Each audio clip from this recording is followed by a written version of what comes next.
पीठावर विराजमान असणाऱ्या डॉक्टर विमलताई जाधव, त्याबरोबर डॉक्टर मोहितजी मुळे देखील सर, त्याबरोबर आपल्या कॉलेजचे प्राचार्य मोहम्मद बिलाल सर, त्यानंतर आपल्या ह्या सगळ्या शिवजन्मोत्सवाचे आणि आपल्या कॉलेजचे GR डॉक्टर प्रतीक पाटील, त्यानंतर आता ज्यांनी फार सुंदर सूत्रसंचालन केलं त्या अशा डॉक्टर निकिता आणि डॉक्टर आकांक्षा, त्यांनी या ठिकाणी आता प्रस्तावित केलं असे डॉक्टर भागवत महात्मे, आणि आपलं एकूण हे सगळं कॅम्पस कॉलेज सौ शांती देवी वेदप्रकाश पाटील होमिओपॅथिक वैद्यकीय महाविद्यालय व संशोधन केंद्र हट्टा, माझ्या समोर जमलेल्या माझ्या सर्व शिवभक्तांनो, माझ्यासोबत आलेले भारतजी पवार, हबप एकनाथ महाराज भालेराव, हट्ट्याचे बालाजी शिंदे, तुमच्या कॉलेजचे बालाजी शिंदे, आणि एकूण माझ्या सगळ्या भावांनो बहिणींनो, पहिल्यांदा तुम्हाला सगळ्यांना शिवजन्मोत्सवाच्या शुभेच्छा देतो. शिवचरित्राला हात घालायच्या अगोदर या देशाला फार मोठी समतेची, बंधुभावाची, एकोप्याची आणि एक संघर्षाची परंपरा आहे. त्या परंपरेला देखील अभिवादन करणं मी माझं कर्तव्य समजतो, कारण शिवाजी महाराजांच्या काळापर्यंत ही समतेची परंपरा येण्याच्या अगोदरही या देशात फार मोठ्या महापुरुषांनी त्याग आणि बलिदान दिलेलं आहे. त्या त्याग आणि बलिदानाच्या परंपरेला अभिवादन करणं आपलं कर्तव्य आहे. ज्यामुळे सप्तसिंधूच्या परिसरामध्ये पहिल्यांदा आपल्या पूर्वज असणाऱ्या स्त्रीला शेतीचा शोधा लागला आणि तिने भाताची पहिल्यांदा शेती केली, अशी आपली आद्य गणमाता निरुती, तिला मी अभिवादन करतो. या निरुतीचा वारसा घेऊन सप्तसिंधूकडून आपल्या यमुनेच्या किनाऱ्यावर आणि यमुनेच्या किनाऱ्यावरून गोदावरीच्या, कृष्णेच्या खाली कावेरीच्या किनाऱ्यावर भात शेतीचा प्रदेश विकसित होत गेला, शेतीचा शोध लागला. आणि या सगळ्या शेतीच्या शोधाच्या महाराष्ट्राच्या ज्या 4 गणराण्या आहेत, ज्याच्यामध्ये ओलिताची शेती करणारी अंबाबाई, ज्याच्यामुळे फिरस्ती शेती करणारी, शिफ्टिंग कल्चरची शेती करणारी रेणुका, अगदी दऱ्याखोऱ्यात जाऊन भाताची शेती करणारी आपली 96 कुळांची जननी कुलस्वामिनी तुळजाभवानी, आणि उंच डोंगर माथ्यावरची, कमी उजेडावरची, कमी पावसाची शेती विकसित करणारी सप्तशृंगी शूर्पणखा, या सगळ्या गणराण्यांना, महाराष्ट्राच्या आद्य शेतीच्या राज्यकर्त्यांना मी अभिवादन करतो. त्यानंतर या देशामध्ये समता, बंधुभाव, एकोपा नांदावा यासाठी अनेक राजे महाराजांनी बलिदान दिलं, ज्याच्याबद्दल धर्मग्रंथांनी वाईट लिहिलं, पण आपल्या मायमौल्यांनी दळिता कांदिता आपला एक महान राजा जगवला, जपून ठेवला. दर दसरा दिवाळीला तुमची माझी मायमाऊली म्हणायची, इड्या पिड्या टोळो आणि बळीचे राज्य हो, म्हणून जीवाचा जिवलग 7 काळजातील निखळ प्रेरणेचा झाला महासम्राट बळीराजा, यांनाही अभिवादन करतो. बळीराजाच्या नंतर हीच समतेची विचारधारा शिव पार्वती या दोघांनी चालवली. शिव पार्वती जन्माला येऊन गेलेलं या देशातलं एक चांगलं जोडपं आहे. आपण जसं शिवाजी महाराजांना, जिजाऊंना, शहाजी राजांना मानतो, तसंच ते देखील एक चांगलं काम करणारं एक जोडपं होतं, ज्यांचं नंतरच्या काळात दैवतीकरण झालं.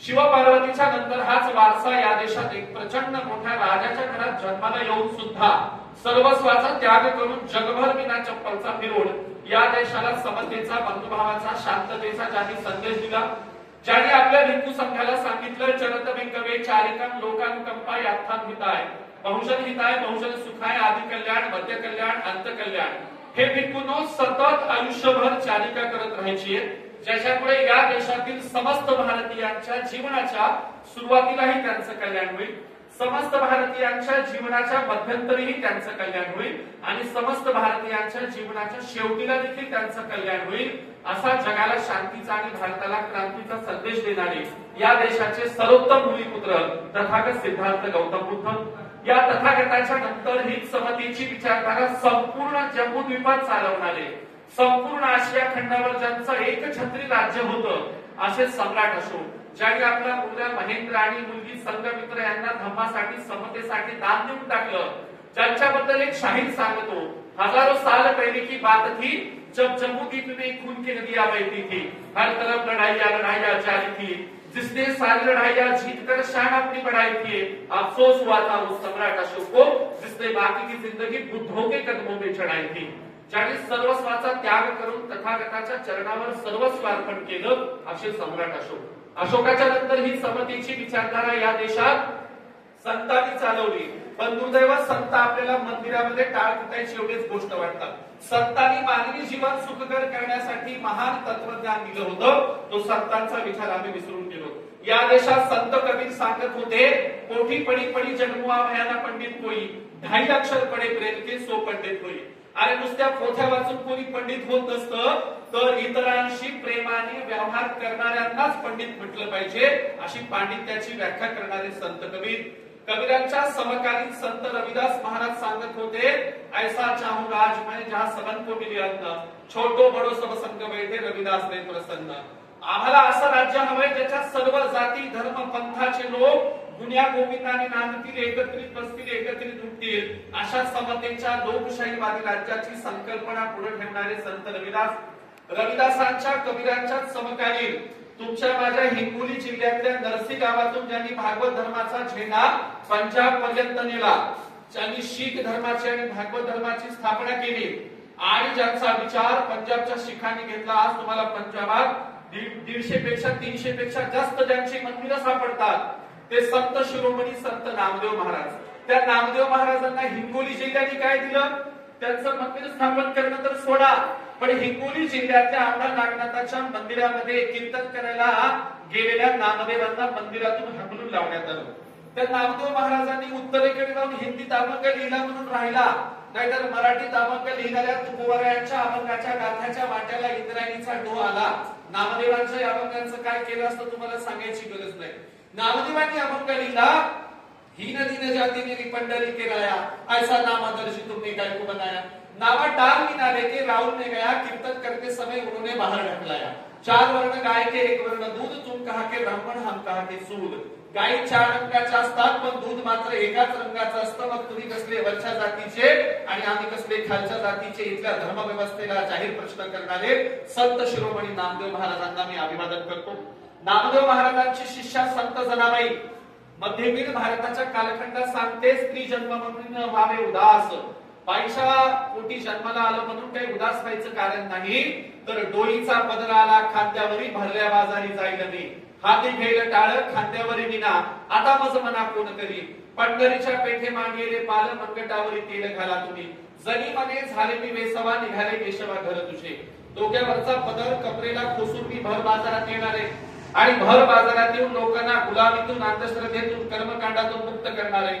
अशा वागणाऱ्या स्त्रीला लोक आगावची बाई म्हणतील. मी आताच घोषणा करते, मी वेश्या व्हायला तयार आहे, विठ्ठलाचं घर निघायला तयार आहे, पण समतेचं, बंधुभावाचं, प्रबोधनाचं कार्य मी थांबवणार नाही, असं म्हणणाऱ्या जनाबाईंना देखील अभिवादन. नामदेव जनाबाईंचा विचार पुढे चालवणारे, शिवरायांच्या स्वराज्यासाठी ज्यांनी पायकीचे अभंग लिहून खऱ्या अर्थाने सैनिक तयार केले, शिवरायांचे खरे गुरु असणारे जगद्गुरु जगतवंद्य तुकोबाराय. तुकोबारायांचा विचार ज्यांनी प्रत्यक्षरित्या आपल्या स्वराज्याच्या धोरणांमध्ये आणला होता आणि ज्या स्वराज्याची पहिली प्रेरणा स्वराज्य संकल्पक छत्रपती शहाजीराजे भोसले, स्वराज्याच्या संस्थापिका राष्ट्रमाता राजमाता मासाहेब जिजाऊ, या दोघांनाही अभिवादन करतो.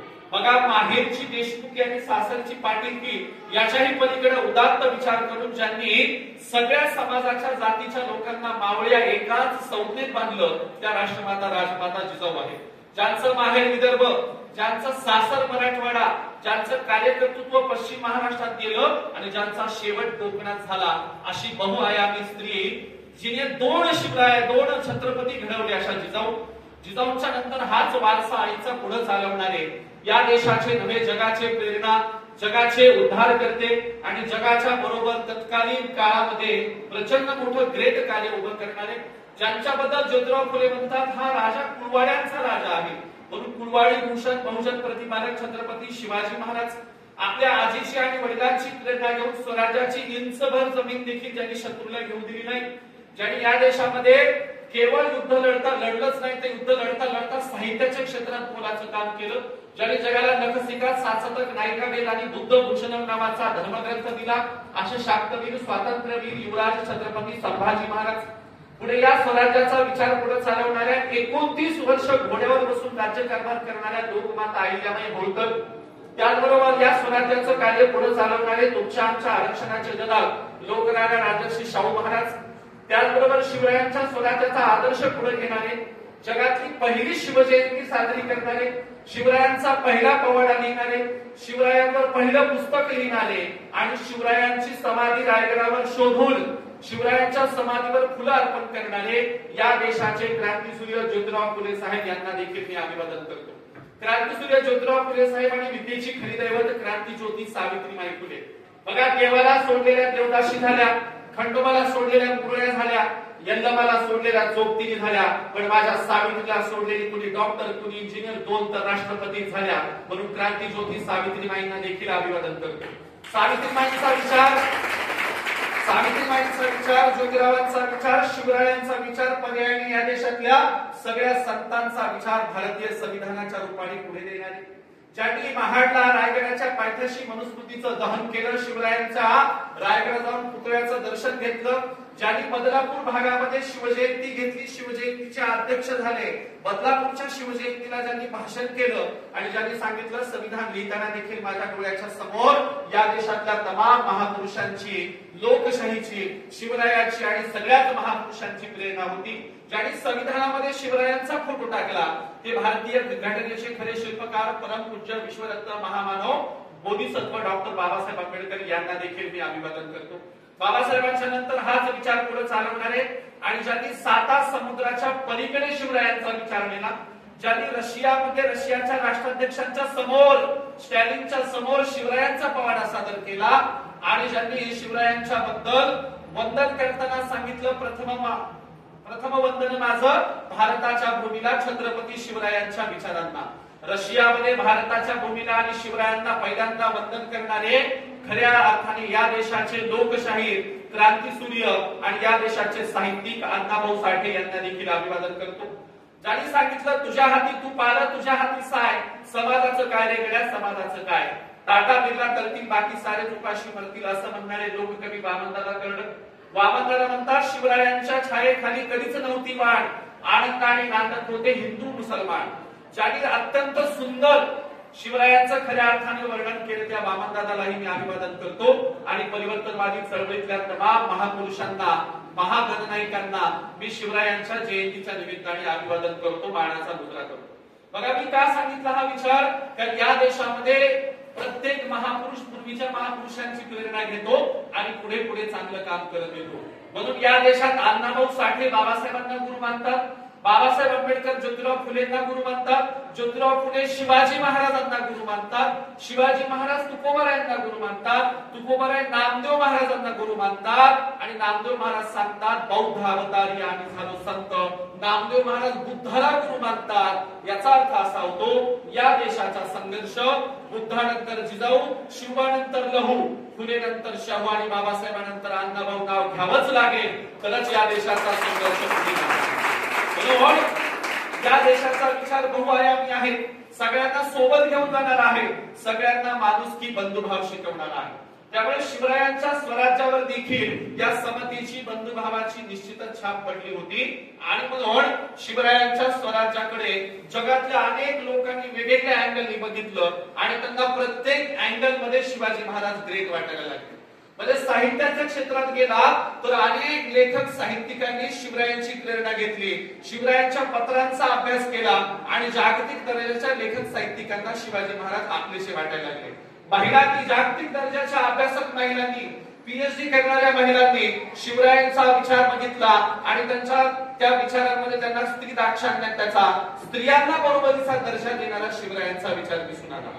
विद्यार्थ्यांनी शिवाजी महाराजांच्याकडे बघितलं, अनेक भाषा येणारा राजा, अनेक जगातल्या अनेक लोकांशी त्यांच्या भाषेत संवाद करणारा राजा म्हणून विद्यार्थ्यांना ते महाराज, शिवाजी महाराजांचा विचार आपलासा वाटायला लागला. त्यामुळे जगभरातले लोक महाराजांकडे ज्या अँगलनी बघतात त्या अँगल मध्ये छत्रपती शिवाजी महाराज परफेक्ट बसतात आणि म्हणून महाराष्ट्राचे अनेक साहित्यिक म्हणतात की आता शिवाजी महाराज हे प्रत्येक क्षेत्रातलं उंचीवर जाण्याचं विशेषण बनलेलं आहे. म्हणजे कुणी म्हणे डॉक्टरकीच्या क्षेत्रातला मला शिवाजी व्हायचंय, कुणी म्हणे लेखक साहित्याच्या क्षेत्रातला मला शिवाजी व्हायचंय. आता सर्वोच्च म्हणण्याऐवजी लोक काय म्हणू लागले, त्या क्षेत्रातला शिवाजी व्हायचंय. छत्रपती शिवाजी महाराज आता विशेषण झालेले आहेत. त्याचं कारण त्या काळातली त्यांची सगळी वागण्याची धोरणं, त्यांची युद्धनीती आणि त्यांचं कार्य. त्यामुळे तुम्हाला त्यांचं प्रत्येक क्षेत्रातलं एकच उदाहरण देणार आणि पुढे जाणार. म्हणजे शिवरायांचं शेतीविषयक धोरण यावर आपण बोलायला घेतलं तर त्यावरच आपल्याला 1-1.5 तास बोलावं लागेल, किंवा शिवरायांच्या स्त्रीवादी विचाराबद्दल बोलायचं झालं तर त्यावरच आपल्याला 1-1.5 तास घालवावं लागेल. पुन्हा आपण त्या क्षेत्रातल्या एका विचारांना आपण टच करू आणि पुढे जाऊ, म्हणजे कमी काळामध्ये तुम्हाला शिवाजी महाराजांचा विचार समजून घेता येईल. पहिल्यांदा शिवाजी महाराजांचा स्त्रीवादी विचार सांगतो. काय? घरातच स्वतः संस्कार करणाऱ्या जिजाऊ असल्यामुळे शिवाजी महाराज कधीही परस्त्रीकडे वाईट नजरेने बघणारे, स्त्रियांना ओरबडणारे, आवडलेली दुसरी स्त्री उचलून आणा असं म्हणणारे नव्हते. का? कारण स्वराज्यातच मुख्य स्वराज्याचा अर्धा निम्मा कारभार राष्ट्रमाता राजमाता जिजाऊ साहेब बघायच्या.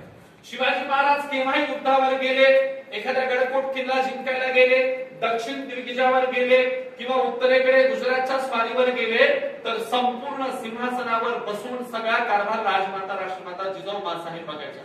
त्यामुळे हे स्वराज्य जगातलं अत्यंत आगळं वेगळं स्वराज्य आहे. इथे पहिल्यांदा स्त्रियांचा विचार होतो. स्वराज्यातली स्त्री असो नाही तर परकीय राज्यातली स्त्री असो, स्वराज्यातल्या स्त्रियांशी महाराज कसे वागले हे तर तुम्हाला सांगायची गरज नाही. परकीय स्त्रियांशी कशी वागल्याचं उदाहरण सांगतो आणि मग आपण पुढे जाऊया. बघा, शिवाजी महाराज नेहमी दक्षिणेतल्या स्वाऱ्यांवर जायचे. एकदा दक्षिण दिग्विजय करून प्रचंड अमाप संपत्ती घेऊन महाराज रायगडाकडे रवाना झाले, यायला लागले.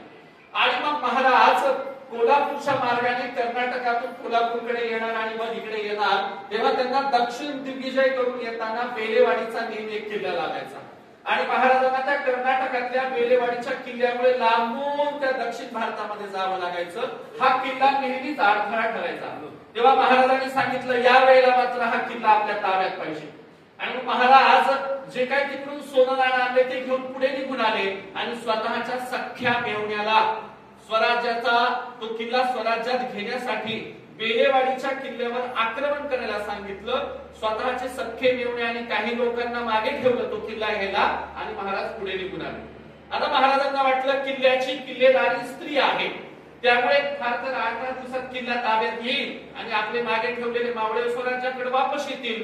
परंतु किल्ला लढवणारी जी स्त्री होती जिचं नाव होतं सावित्रीबाई देसाई, बेलेवाडीचा किल्ला स्वतंत्र चालवणारी किल्ल्याची किल्लेदारी लढायला लागली. सावित्रीबाई देसाईंनी 8 दिवस महिनाभर नव्हे चक्क 6 महिने किल्ला लढवला आणि समोरून शेवटी सावित्रीबाई देसाई हरल्या. शिवाजी महाराजांचे सैनिक जिंकले आणि जिंकल्याच्या उन्मादामध्ये सावित्रीबाईंशी गैरव्यवहार केला. म्हणजे कदाचित आदवा तत्वा बोलले असतील, कदाचित मनगटाला धरून ओढलं असेल, वेड्या टाकल्या असेल, का असेल ते. आणि मग सावित्रीबाई देसाईंना त्यांच्या लेकराच्या सह शिवरायांच्या समोर हजर करण्यात आलं. शिवाजी महाराजांच्या समोर सावित्रीबाई देसाई आहेत, तिचं एक लहान बाळ आहे आणि सावित्रीबाई देसाईंना शिवाजी महाराजांनी बोलायची परमिशन दिली. बोला, तुमचं काय मत आहे, तुमचा किल्ला आमच्या स्वराज्यात आला. सावित्रीबाई म्हणाल्या, महाराज किल्ला ताब्यात गेला त्याबद्दल मला काही वाटलं नाही, पण मी शिवाजी महाराजांच्या बद्दल बरेच काही ऐकून होते आणि मी असं ऐकलं होतं की हा महाराज स्त्रियांची सन्मान करणारा राजा आहे, पण या राजाच्या सैनिकांनी माझ्याशी बदामल केला, माझ्याशी चुकीचं गैरवर्तन केलं. शिवाजी महाराजांची तळपायाच्या मस्तकाला गेली, ताबडतोब विचारलं, सावित्रीबाई तुमच्याशी गैरव्यवहार कुणी केला? सावित्रीबाईंनी सांगितलं, तुमचे मागे ठेवलेले सेनापती जे आहेत, तुमचे जे प्रमुख आहेत, त्या तुमच्याच नातलगांनी माझ्याशी गैरव्यवहार केला.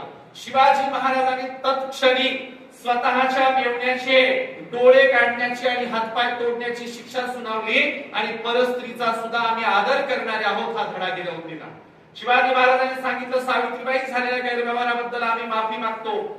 सावित्रीबाई चळचळ कापत होत्या, त्यांच्या जवळचं लहान बाळ आपल्या मांडीवर महाराजांनी घेतलं. त्या बाळाला महाराजांनी दूध पाजलं आणि दूध पाजताना म्हणतात, आमच्या भाच्याला घाबरायचं कारण नाही, काहीही होणार नाही.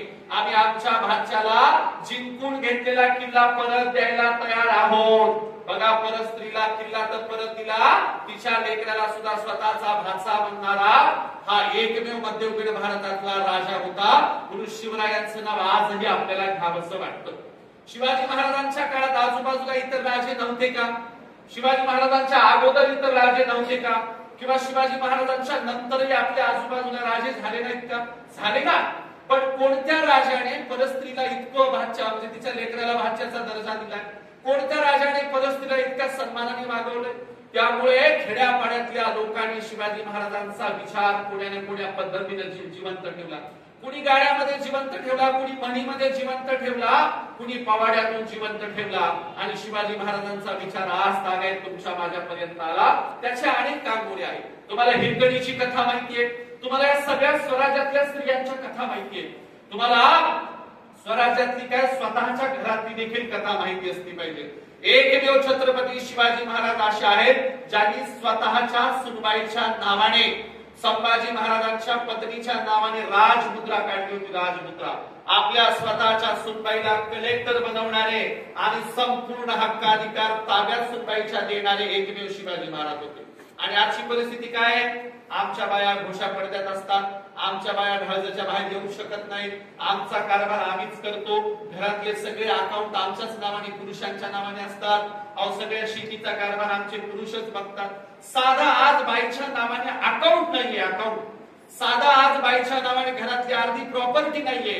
आणि हे मात्र महाराज असे आहेत सुनबाईच्या नावाने राजमुद्रा काढतात, सुनबाईच्या नावाने आजच्या भाषेमध्ये अर्धा कारभार सुनबाईला देऊन टाकतात, आईला देऊन टाकतात. इतका स्त्री समतावादी राजा इतिहासात कधीही होऊन गेलेला नाही. पुन्हा आम्हाला शिवचरित्रातून काय घ्यायचं असतं बरं? नुसते पवाडे ऐकायचे, गाणी म्हणायचे, आरत्या करायच्या कामाला? तर आम्हाला शिवचरित्रातून काहीतरी प्रेरणा घेता यावी यासाठी व्याख्यानांचं आयोजन असतं. आम्ही व्याख्यान का आयोजित करतो? जाताना काहीतरी घेऊन जावं. म्हणून आम्हाला एक सांगायचं की आम्हाला स्त्रियांना बरोबरीचा दर्जा आता तरी देता यावा. बघा, ज्या काळामध्ये शिवाजी महाराज पन्हाळ्याच्या वेढ्यामध्ये अडकलेले आहेत आणि वेढा बाहेरून बऱ्याच वेळा फोडायचा प्रयत्न केला पण फोडता येत नाही. अशा वेळेला प्रचंड पाऊस चालू आहे. एका दिवशी रायगडावर जिजाऊ सगळ्या उभा राहिल्या महिलांना घेऊन, सगळा कुठला वेशभूषा केली तर शत्रूवर चाल करून जाण्यासाठी जिजाऊंनी सगळी सैनिकांची वेशभूषा केली, घोड्यावर बसल्या आणि रायगड खाली उतरणार किंवा हे सगळे सरदार समोर आले, म्हटले महासाहेब तुम्ही स्वतः युद्धावर जाणं आम्हाला काही बरोबर वाटत नाही, आम्ही कोणतेही प्रयत्न करू, प्रयत्नांची शिकस्त करू, पण यावेळेला मात्र महाराजांना पन्हाळ्यावरून सोडवणार. याचा अर्थ होतो शिवरायांच्या स्वराज्यातल्या स्त्रिया सुद्धा युद्धावर जात असत. याचा अर्थ होतो जिजाऊ सुद्धा कमरेला पदर खोसून घोड्यावर बसून राज्य कारभार करायच्या, युद्धावर जायच्या. आणि आज मात्र आमच्या सगळ्या स्त्रिया मूळ रडणाऱ्या आहेत. आज आमच्या सगळ्या स्त्रिया कुठल्याही गोष्टीला इमोशनल होणाऱ्या आहेत. त्या खंबीर मनगटाच्या, खंबीर डोक्याच्या नाहीयेत. पण आम्हाला इतिहासातून ही प्रेरणा घेता आली पाहिजे की आमच्या पूर्वज स्त्रिया घोड्यावर बसून राज्य कारभार करणाऱ्या होत्या. शत्रू पक्षातल्या एका स्त्रीचं आठवण एक उदाहरण सांगतो, आपण पुढे जाऊया. आपल्या जवळच माहू आहे बघा, माहू. या माहूला आणखीन एक रायबागड देशमुख नावाची एक फार मोठी लढाऊ स्त्री होती. ह्या रायबागड देशमुख शिवरायांवर चाल करून गेल्या आणि त्या सगळ्या पुरुषी वेशात होत्या, मोठा टोप घातलेल्या, हातामध्ये जे काही सगळं तलवारी आहेत, ढाल आहेत आणि घोड्यावरून शिवरायांशी लढाई सुरू झालेली आहे. शिवाजी महाराजांचे सैनिक लढतात आणि युद्धात खुद्द शिवाजी महाराज आहेत. काय झालं तर रायबागड देशमुख यांच्या डोक्यावरचा टोप पडला तो, आणि टोप पडल्यावर त्यांचे केस मोकळे पडले आणि केस मोकळे सुटल्याबरोबर शिवाजी महाराजांच्या आणि सैनिकांच्या लक्षात आलं समोरून लढणारी स्त्री आहे. महाराजांनी ताबडतोब युद्ध थांबवलं आणि सांगितलं आम्ही स्त्रियांशी युद्ध करत नाही, आम्ही स्त्रियांवर तलवार चालवून जात नाही. रायबागड देशमुखांना सांगितलं तुम्हाला काय करायचं ते करा.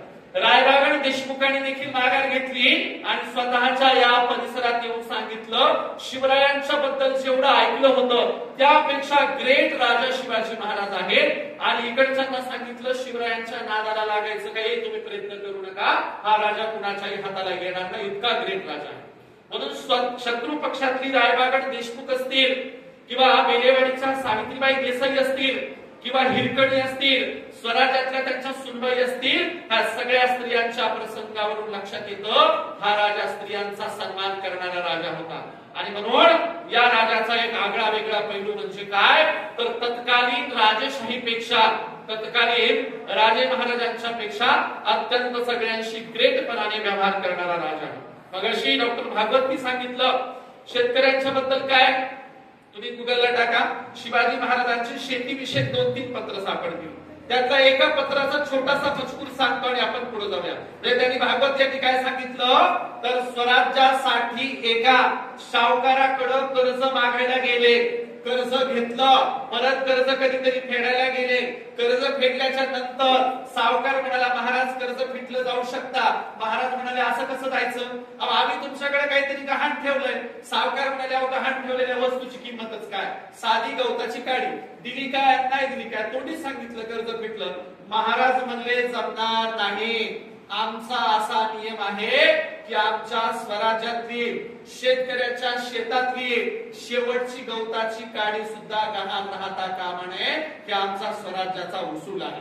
आज शिवरायांचं नाव घेणारे राज्यकर्ते कसे वागतात तर तुम्हाला माहितीये, भारतावर जन्माला येणाऱ्या लेकराच्या डोक्यावर सुद्धा करोडो रुपयाचं कर्ज आहे. आपल्याकडं जन्माला येणाऱ्या लेकराच्या डोक्यावर सुद्धा कर्ज करून ठेवलंय. अशी परिस्थिती भारताची आहे. आणि एक राजा असा होता, स्वराज्यातल्या शेतकऱ्याच्या गवताची काडी सुद्धा गहाण राहता कामा नये याची काळजी घ्यायचा. म्हणून शिवरायांनी पत्रात काय लिहिलंय, एक प्रभावळीचा सुभेदार आहे. हा सुभेदार शिवरायांचं राज्य बघतो. शिवाजी महाराजांना कळलं की काही राज्य बघत नाही. महाराजांनी त्यांना पत्र लिहिलं.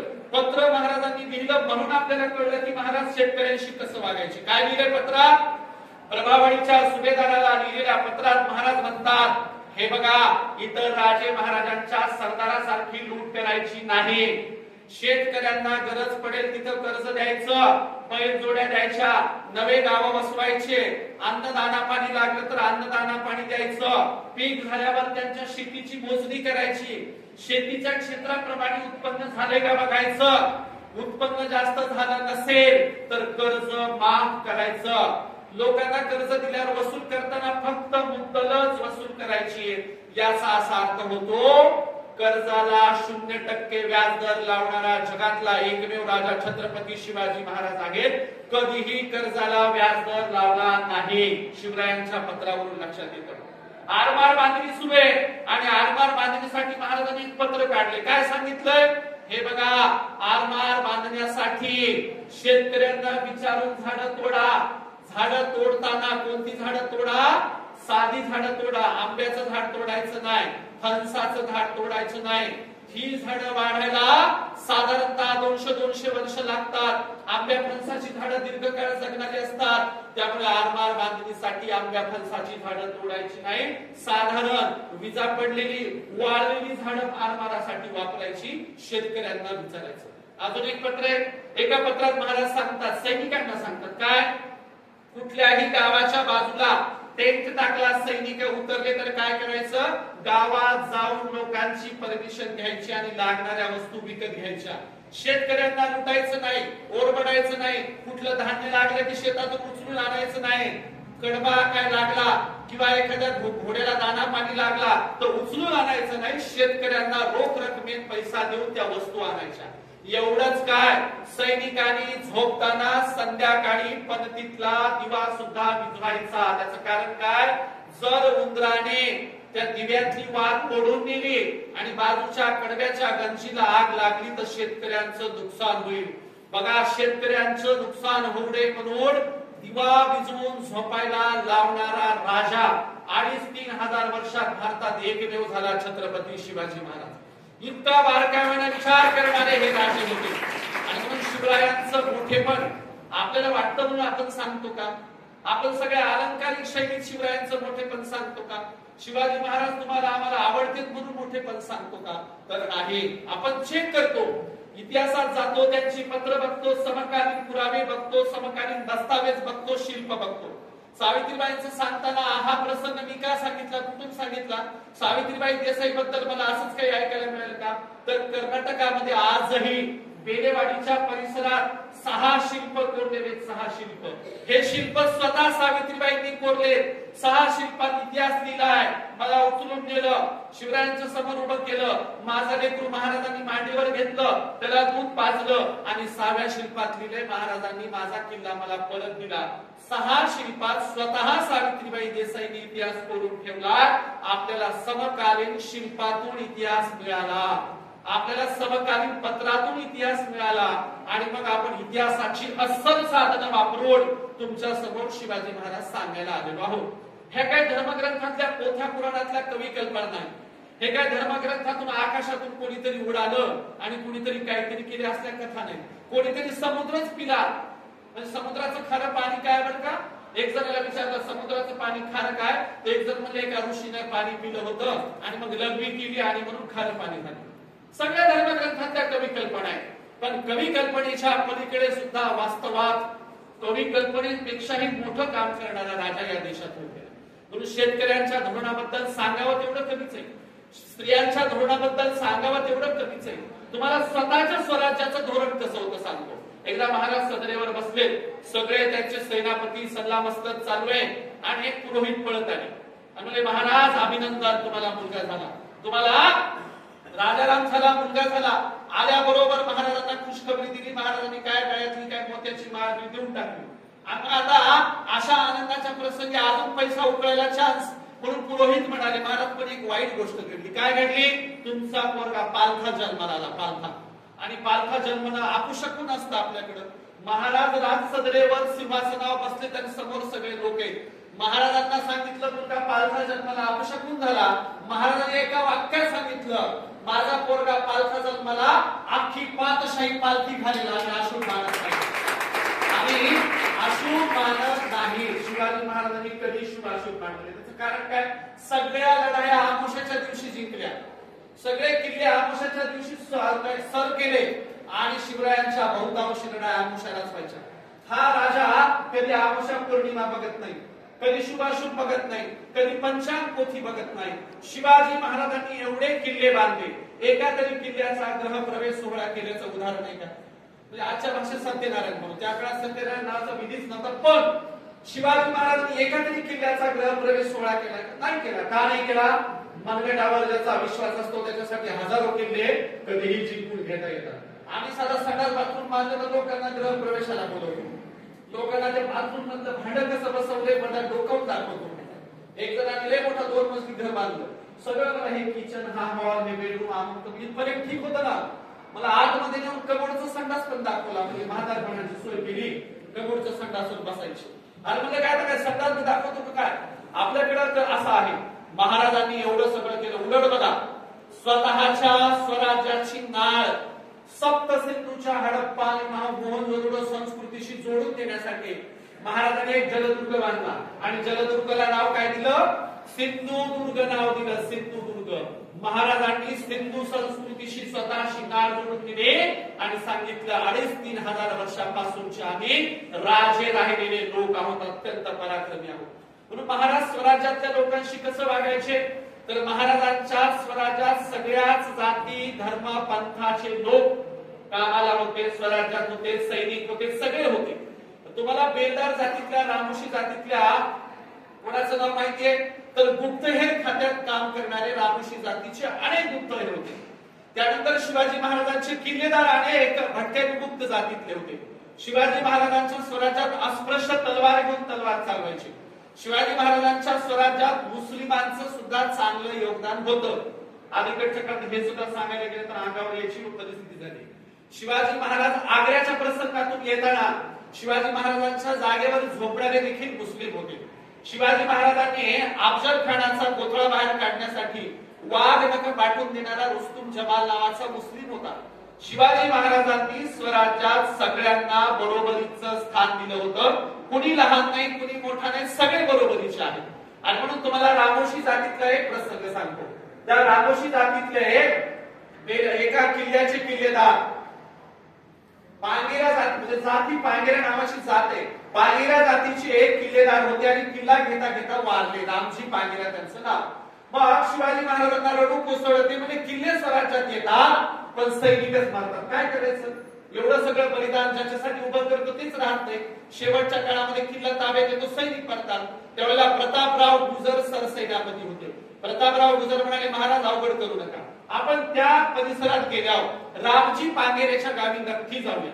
एकदा शिवाजी महाराज एका ओढ्यावर हातावर चटणी भाकर घेऊन खात होते, ओढ्याचं पाणी पिलं. बोलताना चर्चा निघाली. प्रतापराव गुजर म्हणाले महाराज मागच्या वेळेस हा किल्ला घेताना रामजी पांगेरा वारले, त्यांचं गाव इथून फार जवळ आहे, आपण जाऊया का? महाराज म्हणले निश्चित, तुम्ही पुढे जा आणि सांगा शिवाजी महाराज येत आहेत. अगदी त्या गावखेड्यामध्ये शिवाजी महाराजांचे सैनिक घर विचारत गेले. रामजी पांगेऱ्याचे वडील भटके विमुक्त आहेत, आदिवासी आहेत, गरीब शेतकरी आहेत. म्हातारे झाले होते.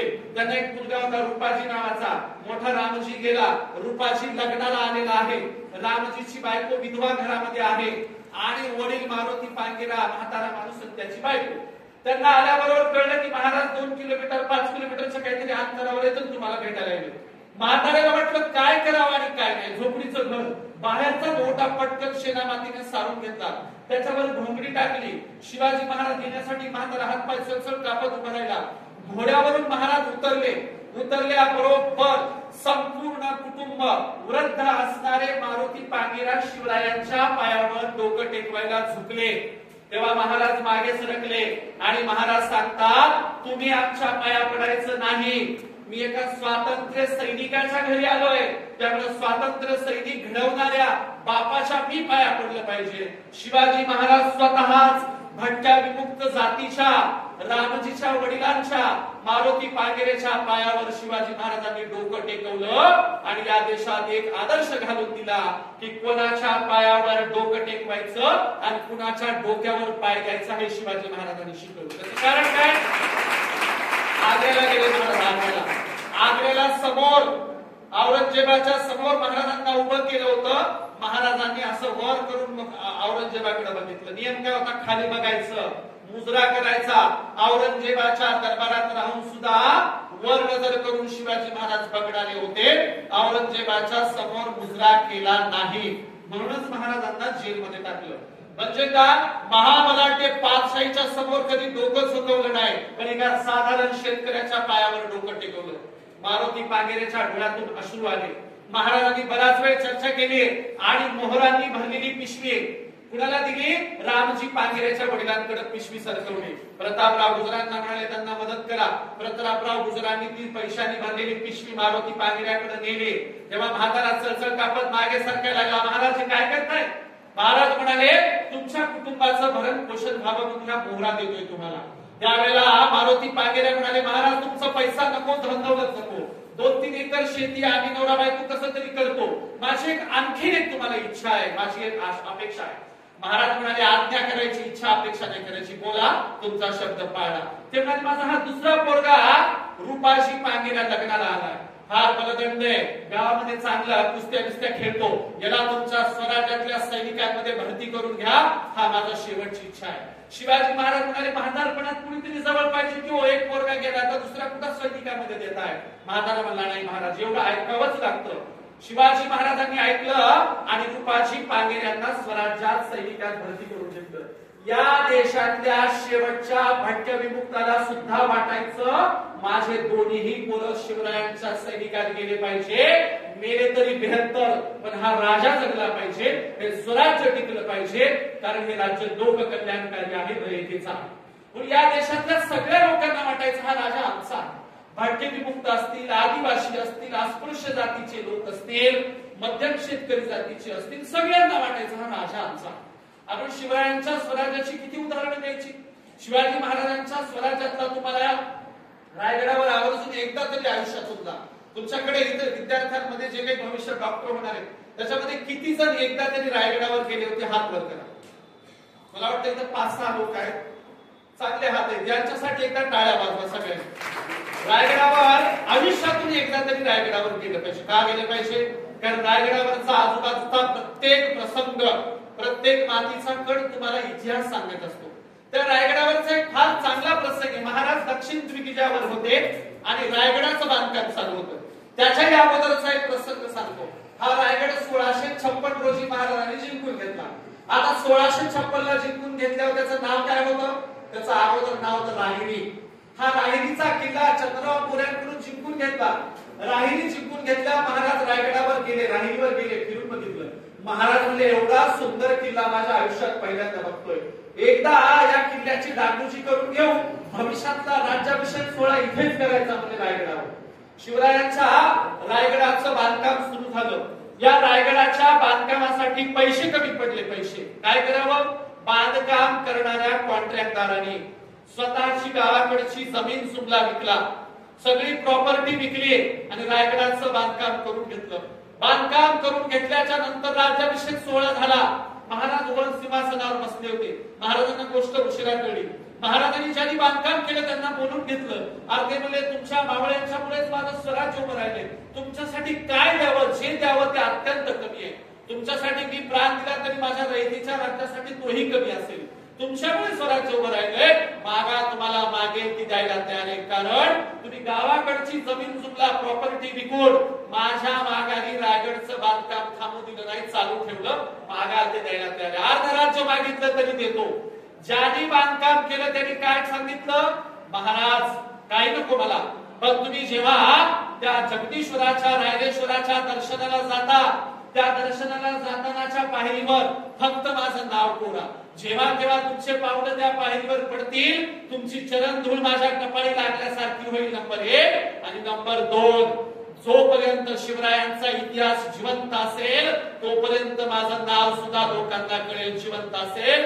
आजही रायरेश्वराकडे जाताना, त्या महादेवाच्या मंदिराकडे जाताना तुम्हाला पायरीवर नाव कोरलेलं दिसतं. शिवरायांच्या हातातून कोरलेलं, स्वतः कोरलेलं नाव आहे. काय नाव आहे? सेवेशी तत्पर हिरोजी इंदोळकर. हिरोजी इंदोळकर नावाच्या मावळ्याने रायगडाचं बांधकाम केलं आणि सूर्य चंद्र तारे असेपर्यंत मावळा अजरामर झाला. बघा, असे मावळे होते महाराज नसताना बांधकाम करून घेणारे. आताचे शाळेमध्ये पैसा खाणारे, प्राथमिक शाळा बांधून 8-10 वर्ष होत नाही, छत गाळायला लागतं. पुलामध्ये पैसे खाणारे, देशात कितीतरी ठिकाणी उडान पूल बांधल्याबरोबर 6-7 महिन्याच्या आत उडान पूल कोसळतो. उडान पुलात पैसे खाणारे, प्राथमिक शाळेत पैसे खाणारे, गावची गिट्टी खाणारे, गावचा रस्ता खाणारे, सगळ्याच क्षेत्रात तुम्हाला खाणारे लोक दिसतील. पण महाराजांचे मावळे असे होते, प्रॉपर्टी विकून बांधकाम करणारे मावळे होते. आणि म्हणून शिवचरित्रातला प्रत्येक प्रसंग आम्हाला काहीतरी प्रेरणा देतो, आम्हाला काहीतरी जगण्याचं ज्ञान शिकवतो, आम्हाला काहीतरी चांगल्या पद्धतीने जगायला शिकवतो. आणि म्हणून महाराजांनी कधीही मानपानाची अपेक्षा नाही केली. स्वतःच्या मुलामुलींची लग्न केले, कधी हुंडा घेतला नाही. शिवाजी महाराजांनी स्वतःची मुली लग्न केली, कधी हुंडा दिला नाही, कधी हुंडा घेतला नाही. कारण महाराज त्याही काळात प्रचंड समतावादी निर्णय घेणारे होते. महाराजांनी कोणत्याही मावळ्यांशी कधीही भेदभाव केला नाही. महाराजांनी सगळ्या स्वराज्यातल्या शेवटच्या व्यक्तीशी पण अत्यंत चांगल्या पद्धतीने वर्तन केलं. बघा, शिवाजी महाराजांना तुकोबरायांची कीर्ती कळली. शिवाजी महाराजांनी तुकोबरायांना घोडे, गाई, विद्या, मुक्त गाद्या, विद्या, सोनं नाणं सगळं पाठवलं. तुकोबरायांच्याकडे शिवरायांचे सैनिक आले आणि महाराजांचं पत्र दाखवलं आणि आणलेली सगळी प्रॉपर्टी दाखवली. तेव्हा तुकोबरायांनी फार सुंदर उत्तर दिले. काय म्हणाले? पैसा आणि माती दोन्ही समान आम्हा चिंती. महाराजांना म्हणावं, ही सगळी दिलेली धनदौलत पैसा स्वराज्याच्या कामाला लावा. माझ्यासारख्या साधू संतांना त्याची काही गरज नाही. माझ्यासाठी हा मोठा दगड उशाची उशी आहे, दगड उशाला घेऊन झोपणारे आम्ही लोक आहोत, तुमच्या गाद्या गिरत्या काही नको. तुकोबराय अशी होते, पाठवलेली प्रॉपर्टी पुन्हा वापस देऊन टाकली आणि शिवरायांच्या स्वराज्यासाठी तुकोबरायांनी सैनिक तयार करायला घेतले. तो इतका चांगला ऋणानुबंध होता, पण खरे गुरु कळूच दिले नाही. आम्हाला शिवरायांचे खरे गुरु म्हणजे दादूजी कोटदेव, शिवरायांचे खरे गुरु म्हणजे रामदास स्वामी. रामदासांची आणि शिवरायांची एकदाही भेट झालेली नाही. रामदास आणि शिवरायांची एकदाही भेट झालेली नाही. दादूजी कोटदेव हा शिवाजी महाराजांचा नोकर होता. नोकर असणाऱ्या माणसाला गुरु केलं आणि जे तुकोबराय गुरु आहे त्याचे संबंधच दाखवले नाही. अशी इतिहासात प्रचंड खोटारडेपणा केला, अफरातफर केली. कशी केली? संभाजी महाराजांनी इंग्रजांच्याकडून 2 पिपे दारू मागवली. संभाजी महाराजांनी इंग्रजांच्याकडून 2 पिपे दारू मागवली. दारू होती बंदुकी ठासायची, म्हणजे बंदुकीची दारू. पण इतिहासकारांनी काय लिहिलं? संभाजी दारुडे होते. इंग्रजांकडून दारू मागू पिप्यानी दारू प्यायची. आणि ही दारू बंदुकीची दारू होती. संभाजी महाराजांना बदनाम केलं. शिवरायांना आज तागायत बदनाम करणं चालू आहे. आज तागायत खोट्या अफवा पसरायच्या, शिवरायांचा वापर करायचा, शिवरायांच्या नावाने दंगली करायच्या, शिवरायांचा एकतर्फी वापर करायचा, असं चाललेलं आहे. आणि म्हणून शिवाजी महाराजांची अस्सल कागदपत्र चाळा, संभाजी महाराजांचे समकालीन कागदपत्र चाळा, तुमच्या लक्षात येतं हे प्रचंड ग्रेट लोक आहेत, यांना कोणतंही व्यसन नाही. अहो, महाराजांना काय, संभाजी महाराज शिवरायांना व्यसन नाही. एकाही मावळ्याला सुपारीच्या खांडाचं सुद्धा व्यसन नाही, असा इतिहास सांगतो.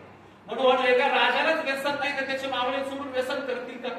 एक राजा चारित्र्य संपन्न आहे, त्याचे मावळे चारित्र्यहीन वागतील का? एक राजा सर्व गुण संपन्न आहे, मावळे सुद्धा तसेच वागतील ना. आणि म्हणून शिवरायांना कॉपी करणारे, शिवरायांच्या पावलावर पाऊल टाकणारे मावळे होते, म्हणून इतक्या चांगल्या पद्धतीने शिवाजी महाराजांचं राज्य उभं राहू शकलं. म्हणून शिवरायांच्या राज्यातले अनेक सांगण्यासारखे प्रसंग आहेत. आम्ही आचरणात काय आणतो हे महत्वाचं आहे.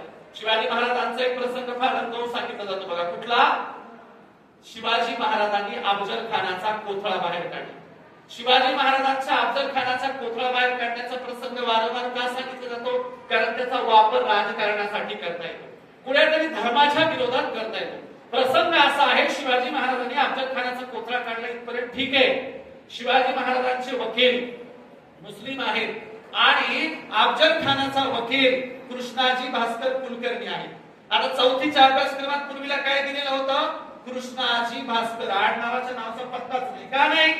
कारण आडनाव सांगितलं तर अभ्यासक्रम मंडळावाल्यांच्या भावना दुखतील ना. अभ्यासक्रम मंडळ ज्यांच्या ताब्यात आहे त्या लोकांनी काय केलं? आडनावच लपवलं, कृष्णाजी भास्कर. बरं ठीक आहे. प्रसंग काय? अफजल खानाचा कोथळा बाहेर काढलाय. महाराज तंबूतून बाहेर येत आहेत. महाराज जसे बाहेर यायला लागले तसे वकील असणाऱ्या कृष्णाजी भास्कर कुलकर्ण्याने तलवार काढली आणि महाराजांवर मागून वार केला. पण तलवार म्यानातून काढतानाचा आवाज महाराजांना लक्षात आला. महाराजांनी मागे वळून बघायचा प्रयत्न केला. तोच महाराजांच्या उजव्या भुवईवर तलवार लागली. महाराजांचा जिरेटोप खाली पडला आणि उजव्या भुवईला तलवारीची जखम झाली. महाराजांनी ताबडतोब दुसरा वार आपल्या हाताने हातात पकडला आणि त्या वकिलाला महाराजांनी सांगितलं, हे बघ, वकील आहे म्हणून सोडून देतोय. माझे गुरु जगद्गुरु तुकोबाराय सांगतात, ब्राह्मण म्हणून मी कोण मुलाहिजा करू पाहतो. तुम्ही धार्मिक पुरोहित असाल तुमच्या घरी, मी पुरोहित म्हणून तुमचा मुलाहिजा करणार नाही, पण वकील म्हणून करणार. कारण वकिलावर तलवार चालवायची नसते. त्याने सांगितलं, धर्मग्रंथ सांगतात ब्रह्महत्या पाप आहे, ब्रह्महत्या करायची नाही. महाराज म्हणले, तुझ्या घरी पाप आहे, माझ्या घरी पाप नाही. महाराजांनी दुसरा वार हवेत पकडला, स्वतःच्या म्यानातून तलवार काढली, कृष्णा भास्कर कुलकर्ण्याची खांडोळी केली आणि महाराज बाहेर निघून आले. आता इतिहास काय लिहिलाय? होता जीवा म्हणून वाचला शिवा. एकेरी भाषेत इतिहासात काय लिहिलंय? होता जीवा म्हणून वाचला शिवा. आणि महाराजांवर वार करणाऱ्यांच्या बद्दल काय लिहिलंय? कृष्णाजी भास्करनी वार केला. कुणी केला? जी लावले, जी. कृष्णाजी भास्करांनी शिवाजींवर तलवार चालवली आणि ज्यांनी जीव वाचवला त्याच्याबद्दल होता जीवा म्हणून वाचला शिवा. आपण असं म्हटलं पाहिजे, होते जिवाजी म्हणून वाचले शिवाजी. शिवाजी महादेवमुळे शिवाजी महाराजांचे प्राण वाचले. आणि म्हणून इतिहास असा लिहिलाय बघा. आटके पारछेंडे कुणी लावले? तुम्ही सांगा एका वाक्यात. आटके पारछेंडे कुणी लावले? पेशव्यांनी. इतिहास काय? आटके पार झेंडे लावले पेशव्यांनी. आणि पानिपत कुणाचं झालं? कुणाचं झालं? मराठ्यांचं झालं की पानिपत? मराठ्यांचं पानिपत झालं. मराठे हरलं इतिहासात लिहायचं मराठे हरले आणि जिंकले की पेशवे जिंकले म्हणून लिहायचे. आटके पार झेंडे पेशवे लावतात आणि पानिपतात मराठे हरतात. दोन्ही एकच राज्य आहे, दोन्ही राजवट एकच आहे. पण इतिहास कोण लिहितो यावर डिपेंड करतं. आणि इतिहास घडवला मावळ्यांनी, पण लिहिला मात्र डोम कावळ्यांनी. आम्ही ठरवलं, आमच्या पूर्वजांनी इतिहास घडवला, आम्हीच लिहिणार, आम्हीच सांगणार. आणि म्हणून शिवरायांचा इतिहास सांगायला आम्ही तुमच्या समोर आलो. अस्सल कागदपत्र घेऊन आलो, अस्सल शिवरायांचे समकालीन पुरावे घेऊन आलो. आम्ही शिवरायांच्या इतिहासात अफरातफरी करणार नाही, बंडलबाजी करणार नाही, अलौकिक सांगणार नाही, बढाचढा सांगणार नाही. जे वास्तव आहे ते तुमच्या समोर ठेवायला आले. पण काय झालं? काहीतरी अलंकारिक सांगायचं. रायगडाला जाग आली, काय कुठला तरी किल्ला हल्ला, सूर्यचंद्र ताऱ्याला थरकाप झाला. काहीच्या काही अतिशयोक्ती पूर्ण चाललं इतिहासात. आणि म्हणून इतिहासाचं वास्तवदर्शी दर्शन करण्यासाठी आम्ही तुमच्या समोर आलेलो आहोत. आणि म्हणून महाराजांच्या संदर्भात किती गोष्टी सांगायच्या. रायगडाचा प्रसंग सांगत होतो. महाराजांचा राज्याभिषेक सोहळा सुरू झाला. पहिल्या राज्याभिषेक सोहळ्याला विरोध झाला, तुम्हाला माहित असेल. का विरोध झाला? नंदांतम क्षत्रियांतम. ज्या दिवशी नंद घराणं संपलं त्या दिवशी सगळे क्षत्रिय संपले असं पुरोहितांनी निर्वाळा दिला. महाराज तुला कुठून आणलं हे सगळं? अर्जाच्या मनगटात ताकद आहे तो क्षत्रिय असतो, जातीने धर्माने कुणी असो. आम्ही मनगटाच्या जोरावर स्वराज्य उभं केलंय. समोरची शत्रू श्रावणी सुद्धा आम्हाला बरोबरीचा राजा मानायला तयार आहे. पण आमच्या स्वराज्यातले काही लोक आम्हाला अजूनही राजा असल्याचा दर्जा देत नाही. महाराजांनी म्हणलं महाराष्ट्रातल्या पुरोहितांना विचारायचं गरज नाही, जा काशीला. काशीला गेले. काशीच्या गागाभट्टाला वजनाच्या बरोबर महाराजांनी प्रॉपर्टी द्यायचं ठरवलं. गागाभट्टा आणला, गागाभट्टाने सगळं नियोजन केलं आणि शिवरायांचा राज्याभिषेक सोहळा सुरू झाला. राज्याभिषेक सोहळ्याचे मंत्र सुरू झाले. एक तरुण भरायचा, म्हणायचा मंत्र चुकले, पुन्हा तो मंत्र दुरुस्त करायचा. राज्याभिषेक सोहळा करणारा गागाभट्ट पुन्हा मंत्र म्हणायला लागायचा, पुन्हा हा तरुण भरायचा, नीट मंत्र म्हणा, मंत्र चुकले असं म्हणायचा. गागाभट्टांनी बाजूच्याला विचारलं, अरे काशीच्या सर्वोच्च पंडिताच्या मंत्राच्या चुका काढणारा हा पोरगा कोण आहे? कोण्या ब्राह्मणाचा पोरगा आहे? कोण्या पुरोहिताचा पोरगा आहे?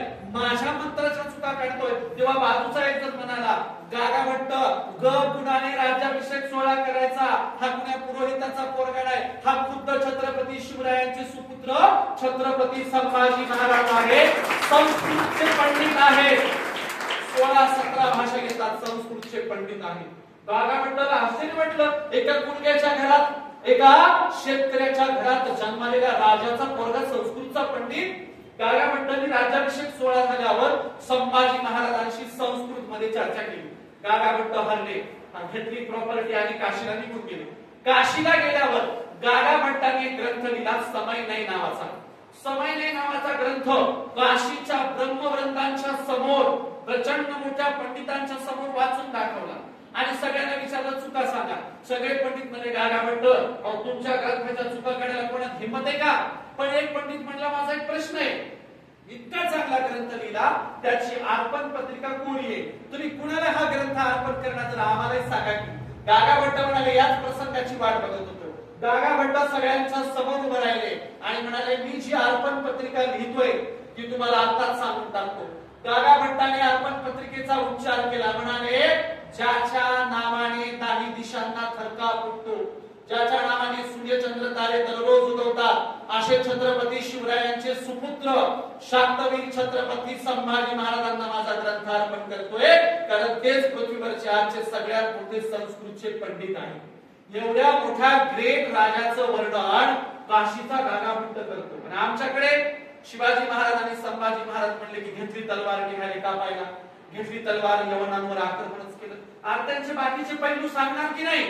शिवाजी महाराज संभाजी महाराजांचं ज्ञानाच्या क्षेत्रातलं कार्यकर्तृत्व सांगा, शिवाजी महाराज संभाजी महाराजांचं शेतीच्या क्षेत्रातलं कार्यकर्तृत्व सांगा, स्त्रियांच्या सन्मानाचं सांगा. आमचे राजे जसे तलवार घेऊन लढले तसे सगळ्याच्या सगळ्या क्षेत्रात प्रचंड उंचीवरचं कार्य त्यांनी केलं.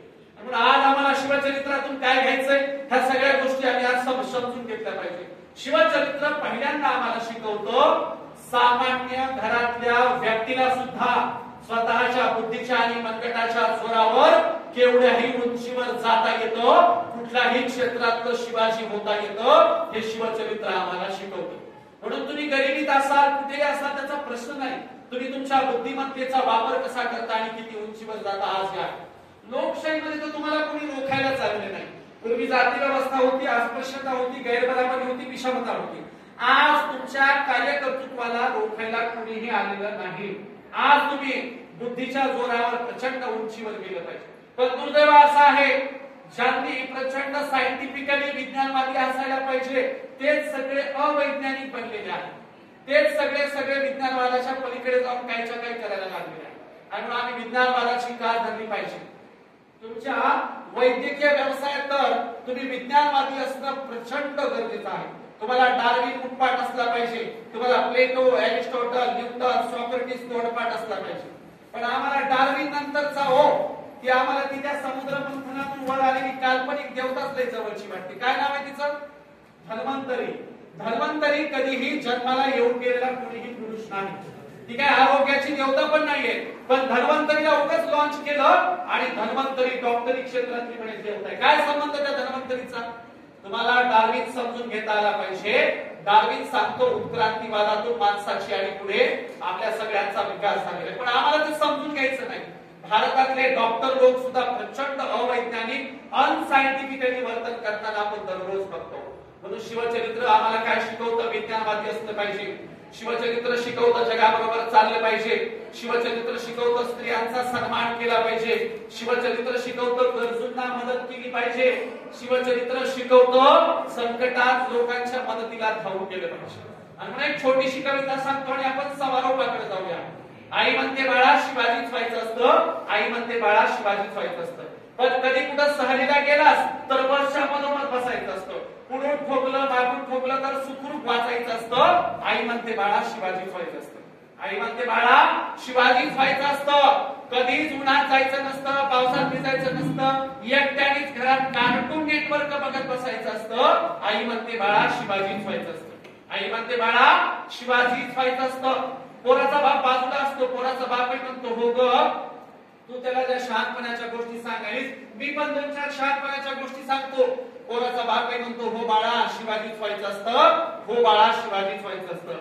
कधीच कुणाच्या आद्यात जायचं नसतं, मध्यात जायचं नसतं, आपलं हे जीवन असंच एकट्यानेच जगायचं असतं. पोराचा बाप म्हणतो बाळा शिवाजीच व्हायचं असतं, पोराचा बाप म्हणतो बाळा शिवाजीच व्हायचं असतं. कधीच कुठल्या कार्यक्रमात जायचं नसतं, सहभागी व्हायचं नसतं, लांब उभं राहून ऐकायचं असतं. पोराचा बाप म्हणतो बाळा शिवाजीच व्हायचं असतं. पण पोरगं जर आमचे कार्यक्रम ऐकून तयार झालेलं असतं, मग पोरगही म्हणतं हो पप्पा शिवाजीच व्हायचं असतं, हो ग आई शिवाजीच व्हायचं असतं. पण कधी कधी घरात वडिलांनी शहाजी आणि आईनं जिजाऊ व्हायचं असतं, आईनं जिजाऊ व्हायचं असतं. तोपर्यंत आमच्या घरात जिजाऊ आणि शहाजी राजे जन्माला येणार नाही, तोपर्यंत आमचं भलं होणार नाही. अहो आमच्या माया उपास धरून धरून वाळून गेल्यात, कशाचा शिवाजी महाराज जन्माला घरात येणार आहे? श्रावण महिना आला की महिनाभर उपास करतात, मार्गशीर्ष महिना आला की गुरुवार असतेच, तो पुष्याळीवार आला की रविवारचे वार असतेच. आमच्या बाया उपास धरून धरून धरून वाळून गेल्या. त्यांच्या पोटातून कशाला धष्टपुष्ट शिवाजी महाराज जन्माला गेला? म्हणून रक्त वैकल्य सोडा, कर्मकांड सोडा, मस्तपैकी चांगलं आयुष्य जगा, हा शिवचरित्राचा जिजाऊंचा कडूनचा हा संदेश आहे. पण आमच्या बाया आता अत्यंत त्या कर्मकांडात अडकून पडलेल्या आहेत. काय ती गुरुवारची पोथी तुमच्या अर्ध्याने मी डॉक्टर महिलांना माहित असेल मला, काय ती पोथी? ध्यानी घ्यावी श्री महालक्ष्मी देवीची कहाणी. द्वापार युगातली सौराष्ट्र देशाची मोहिनी. आटपाट नगर होतं, तिथे एक राजा होता, राजाचं नाव भद्रश्रवा, राणीचं नाव सुरचंद्रिका. रूपाने सुंदर होती, स्वभावाने गर्विष्ठ, मागच्या जन्मी होती का वैशाची बायको. नवऱ्याचं तिचं भांडण होईल, घरी वैतागली निघून गेली राहणार, तिथं पाहिलं सुवासिनींना आणि त्यांच्या बरोबर तसंच व्रत केलं, पुढे गेली पुचकून म्हणून. हा पुचकून शब्द पोथीतला नाही माझा आहे, गेली म्हणून. अहो काय चाललंय बरं? पोथीची सुरुवात कशी? आटपाट नगर होतं, तालुक्याचा पत्ता नाही, जिल्ह्याचा पत्ता नाही, राज्याचा पत्ता नाही. मग अशी भागवती सांगितल्याप्रमाणे अख्खा भारत फिरून आले, अख्खा भारत. पण भारतामध्ये आटपाट नावाचं नगर मला कधीच सापडलं नाही, कधीच. प्रत्येक कीर्तनाला, आज माझं पाथरी तालुक्यातल्या कानसूर गावी संध्याकाळी कीर्तन आहे, प्रत्येक कीर्तनात प्रश्न विचारतो तुम्ही कधी आटपाट नगर ऐकले का? तुमच्या आजूबाजूला आहे का? पण पोथीची सुरुवात आटपाट नगर होतं, काहीच्या काही पण. आणि असल्या पोथ्या वाचायच्या नाही ज्याच्यातून तुमच्या संपूर्ण आरोग्याचा खराब होईल, तुमच्या मेंदूचा खराब होईल, तुमची सत्सद विवेक बुद्धी गुलाम पडेल, असं काही करायचं. आणि म्हणून शिवचरित्रातून प्रेरणा घ्यायची, सायंटिफिकली वागलं पाहिजे, तर्काच्या कसोटीवर घासून पाहिलं पाहिजे, खरंय का खोटंय ते. कोणी सांगते म्हणून ऐकायचं नाही, मेंदूचा वापर करायचा, असं शिवचरित्र आम्हाला शिकवतं. आणि म्हणून आज जगाबरोबर चालताना जगाबरोबरच्या सगळ्या गोष्टी केल्या पाहिजे. पण जरा टीव्ही टेलिव्हिजन कडे सुद्धा जरा तर्काच्या दृष्टिकोनातून पाहिलं चाललंय. काय चाललंय टीव्हीवर? कुठल्या तरी एसी हॉल मध्ये बसून तुम्हाला सौंदर्याच्या प्रसाधनांच्या ऍड करणं चालू आहे. जगातली विश्वसुंदरी म्हणे ऐश्वर्या राय आणि सुष्मिता सेन. कशासाठी विश्वसुंदरी? यांच्याद्वारे भारतात प्रोडक्ट विकता येतात. कुठली? चेहऱ्याची प्रसाधनं विकता येतात म्हणून विश्वसुंदरी. अहो त्या ऐश्वर्या रायच्या गालाचा मेकअप करायला वेगळीच बाई, तिच्या ओठांचा मेकअप करायला वेगळीच बाई, तिच्या भोवयांचा मेकअप करायला वेगळीच बाई. आणि एसी घरात राहिल्या आणि एसी गाडीमधून फिरल्या तर कोणी चांगलं दिसतंय. ऐश्वर्या रायला हट्ट्याच्या परिसरात 2 दिवस खुरपायला, ऐश्वर्या रायला हट्ट्याच्या परिसरात 2 दिवस खुरपायला नाही, गाडी पडली तर नाव सांगणार. आणि हिरोईनला तुम्ही एकदा तरी जाऊन बघितलं का? हिरोईनला तुम्ही एकदा तरी कोणत्याही हिरोईनला जाऊन बघा, नाही वकाले आला तर नाव सांगणार. पण विश्वसुंदरी, सुंदर, ग्रेट असं म्हणू त्या प्रसाधनांची ऍड करणं चाललं. आणि सुंदर चेहऱ्याला काय बाई लावल्या कुणी नसतं. माझी पण एक सौंदर्याची व्याख्या आहे. सुंदर कुणाला म्हणावं? जिच्या कपाळावर टपोर कुंकू आहे, जिच्या हातात विळा कोयत खुरप आहे, जिच्या टाचा उरलेल्या आहेत आणि जी दिवस रात्र शेतात असा काम करते की जिच्या कपाळावरचा घाम मातीमध्ये दररोज पडतो, ती माझी माय माऊली जगातली सगळ्यात सुंदर स्त्री आहे. सुंदरता राबण्यामध्ये असते, कष्ट करण्यात असते, दुसऱ्यांना जगवण्यात सुंदरता असते. दुसऱ्याच्या भाडीवर जगणारे कधी सुंदर असू शकत नाही.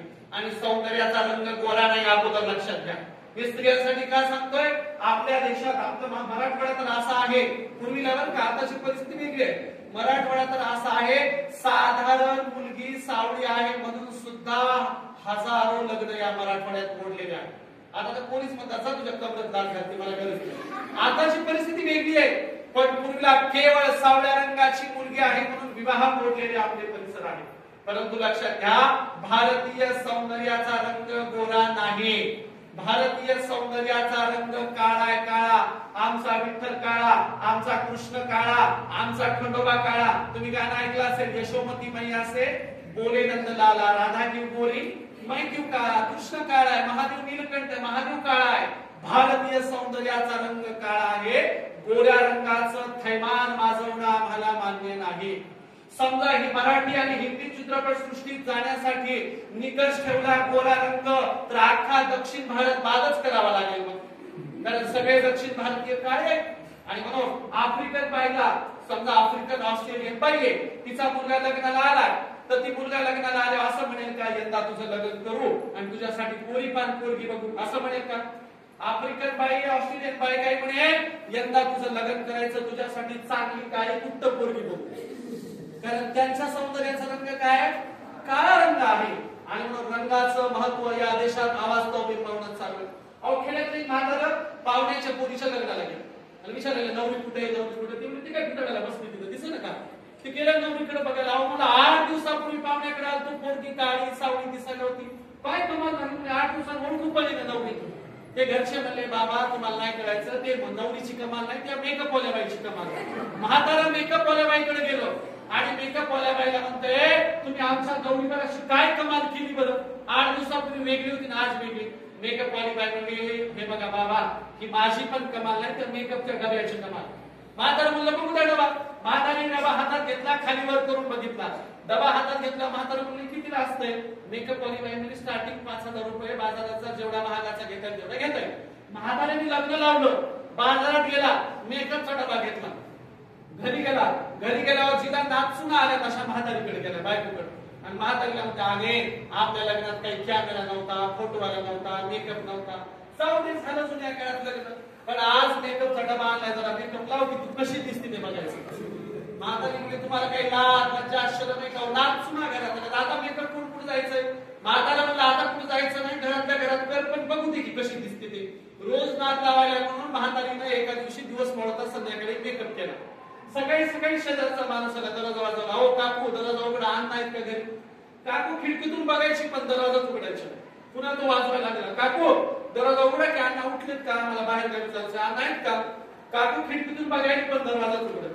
थोड्या वेळेला अण्णा उठले, अण्णाने आंघोळ केली, दरवाजा उघडला, शेजारी आला. ते मला काकूचे तुमचे भांडण झालेत का? काकूला इतक्या आवाज दिला, नुसती बघायली काकू खिडकीतून, पण बोलला नाही आणि दरवाजा उघडला.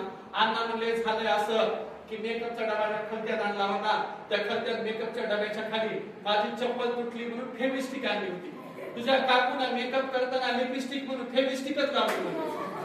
रात्रीला जे ओठ चिटकले ते अजून उघडत नाहीत. मला 2 दिवस तर बोलतच नाही मला तुझी काकू. आम्हाला माहितच नाही काय करायचंय, कुठे करायचंय, कसं करायचं. शेजारच्याने एखादा खताचं वाण आणलं, 18 DAP अमुक तमुक, अख्खं गाव तेच खत आणतंय. शेजाऱ्याने सोयाबीन पेरलेलं अख्खं गाव सोयाबीनच. आणि मग आम्ही एकमेकांना बघून कॉपी करणारे लोक आहोत. आम्ही कॉपी नाही केलं पाहिजे, तर्क केला पाहिजे, विचार केला पाहिजे, गेस केला पाहिजे आणि चांगल्या पद्धतीने जीवन जगलं पाहिजे. म्हणून शिवचरित्र पशु पक्षी प्राण्यांवर प्रेम करायला शिकवतं. महाराजांनी एका पत्रात फार सुंदर प्राणी पशु पक्ष्यांचे उल्लेख केलेले आहे. त्याचं कारण तुकोबारायच हे सगळं सांगायचे आणि म्हणून सांगावं तेवढं कमीच आहे. आम्ही आचरणात काय आणतो, आमच्या जीवनात त्याचं आचरण काय करतो हे महत्वाचं आहे. शिवचरित्रातून तुम्ही जाताना काहीतरी चांगलं घ्या, आयुष्यातला एक काहीतरी चांगला संकल्प करा. शिवचरित्रातून तुम्हाला जीवन जगण्याची प्रेरणा मिळेल, ऊर्जा मिळेल अशी अपेक्षा करतो. शिवचरित्रातला रायगडावरचा प्रसंग सांगितला, दूरदृष्टीचा एक प्रसंग सांगून आजचं संपूया. बघा महाराजांचा राज्याभिषेक सोहळा झाला, सगळे जेवायला बसले. सगळे जेवायला बसल्या, महाराज स्वतः पंक्तीत विचारतात काही पाहिजे का, काही कमी पडलं का वगैरे. इंग्रज अधिकारी, फ्रेंच, डच सगळे पोर्तुगीज जेवायला बसले होते. महाराज जवळ गेले आणि म्हटले काय पाहिजे का, काही लागलं तर सांगा, पंक्तीत काही कमी आहे का. महाराज बघायला लागले. तेव्हा ते म्हणले जेवणाचं काही नाही, पण आम्हाला एक सारखा प्रश्न पडलाय, तो विचारायचा आणि तुम्ही हसणार नसाल तर विचारतो. महाराज म्हणले नाही हसणार, विचारा. त्या पोर्तुगीज आणि डच, फ्रेंच जे कोणी असतील विदेशी प्रवासी, त्या सगळ्यांनी विचारलं, महाराज तुमच्या रायगडावर माणसाला सुद्धा येताना प्रचंड अवघड जातं, इतका अरुंद रस्ता आहे, या अरुंद रस्त्यावर माणसांनी येणं सुद्धा जिकरीच आहे, पण या रायगडावर तुमच्या राज्याभिषेक सोहळ्याला आम्ही 7-8 हत्ती बघितले, रायगडावर एवढ्या उंचावर तुम्ही हत्ती कसे काय आले. महाराज हसलेच. ते बोले बघा आम्ही म्हटलं नव्हतं का तुम्ही आमचा मजाक उडवता हसता. महाराज म्हणले त्याच्याबद्दल नाही हसलो, त्याचा एक प्रसंग आहे. म्हणजे काय, राहिरी किल्ला जिंकून घेतला तेव्हाच ठरवून टाकलं की या रायगडावर मी स्वतःचा राज्याभिषेक सोहळा करणार आहे.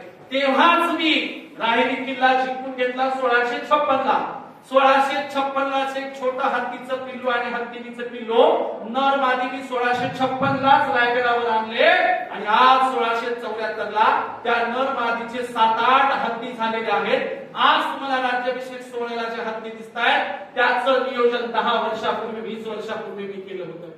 याला दूरदृष्टीचा राजा म्हणतात, याला पुढचं काळाच्या पुढचं बघणारा राजा म्हणतात. आयुष्यात गोल सेट करा, आयुष्यात एम सेट करा, दूरदृष्टी तुमच्या आयुष्यात ठेवा, तुमच्या आयुष्याचं भलं झाल्याशिवाय राहणार नाही. म्हणून संतांच्या भाषेत सांगतो, पायाच्या प्रसादे बोलिलो विनोदे, मज क्षमा करणे संती नवे अंगभूत युक्ती, नव्या उपदेश तुमचे बडबडिलो शेष, तुमचे कृपेचे पोचणे जन्मजन्मी तुकावे.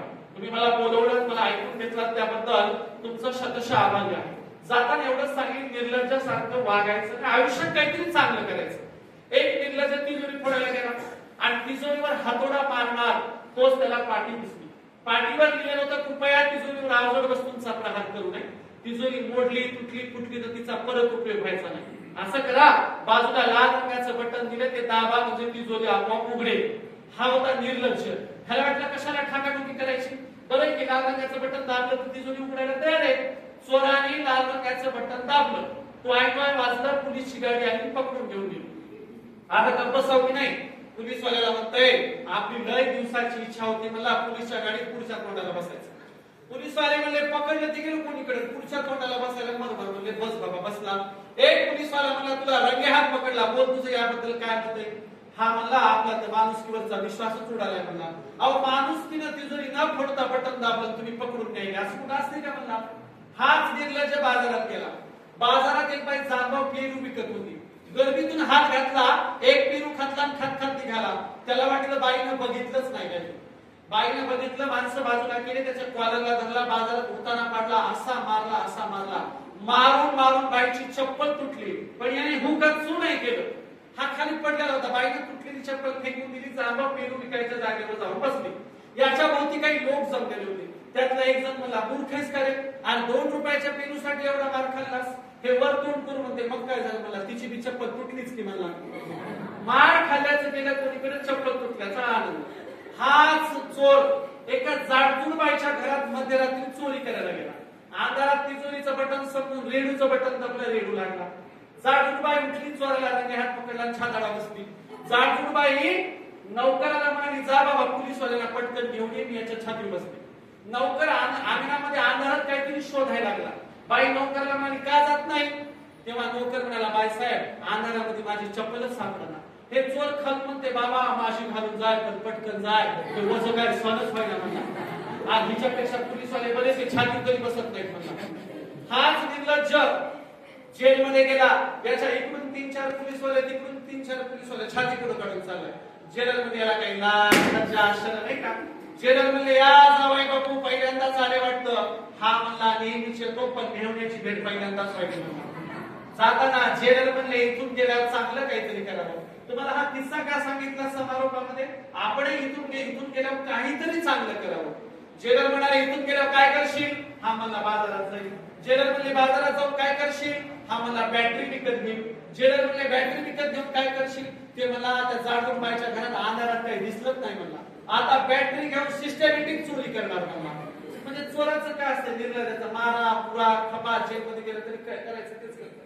हजारो वर्षापासून आम्हाला महापुरुष सांगत आले, चांगलं वागा, तर्क करा, विज्ञाननिष्ठ व्हा, समता पाळा, बंधुभाव पाळा, जाती व्यवस्था सोडा, अस्पृश्यता सोडा, सगळ्यांशी प्रेमाने वागा, असं हजारो वर्षापासून महापुरुष सांगत आले. आम्ही ऐकलंय का? आम्ही नाही ऐकलं. आम्हाला वैद्यकीय व्यवसायात क्रॉस ब्रीडिंग आहे, ऐकले तुम्हाला क्रॉस ब्रीडिंग वगैरे असतं. क्रॉस ब्रीडिंग मानणारे डॉक्टर पोट जातीत लग्न करतात. क्रॉस ब्रीडिंग मानणारे डॉक्टर पोट जातीत लग्न करते. आत्याच्या पोरी करून करून लेकरं मुळे पांढऱ्या जन्माला आले, तरी पण आम्ही जातीच्या आणि पोट जातीच्या बाहेर लग्न करायला तयार नाही. कशाचे डॉक्टर होत आम्ही? आम्हाला कळलंय का सायन्स? आम्हाला कळलंय का विज्ञान? एकीकडे समता मांडायची, एकीकडे बंधुभाव मांडायचा आणि पोट जाती. बरं, इकडे पंजाबी ड्रेसवर जायचं आणि गावात डॉक्टर झालेल्या मुलीचा दाखवण्याचा कार्यक्रम कसा होतो? तिला साडी नेसवते, तिला सगळं करते, सगळ्या माणसांचा बाजार भरलेला असतो, त्या बाजारात तिला आणून होतं. डॉक्टर झालेल्या मुलीने आवर्जून सांगितलं पाहिजे साडीवर दाखवायचा कार्यक्रम बंद आणि ते 4 माणसात दाखवायचा पण बंद. मुलाला मी स्वतः भेटायला जाईल, त्याच्या आवडीनिवडी विचारेल, तो मला प्रश्न विचारेल, मी त्याला विचारेल. बाजारात कशाला उभं करता? म्हणून शिकलेल्या मुला मुलींनी तरी जरा आता नव्या जगाची नवी नियमावली ऍक्सेप्ट केली पाहिजे. मुलीची बोली लावणं बंद केलं पाहिजे. कन्यादान नावाचा कुठला विधी आणलाय? कन्यादान काय असतं त्याचा अर्थ? कन्यादान म्हणजे पोरगी दान देऊन टाकणे. मुलगी दान देण्याची गोष्ट आहे का? किमान मुलीने तरी विचारलं पाहिजे, आम्हाला दान देताय का? आम्ही दान देण्याची गोष्ट आहोत का? कन्या ही दान देण्याची गोष्ट नाही. त्याच्या बरोबरीने ही 7 पावलं चालवून त्या घरातली बरोबरीची अधिकारी होते, याही घरात तिचा हक्क अधिकार असतो. कन्या ही दान करण्याची गोष्ट नाही. आणि आताच्या मुलीने, आताच्या मुलांनी हुशार व्हावं अशी अपेक्षा करतो. थांबतो. जय जिजाऊ, जय श्रीराम.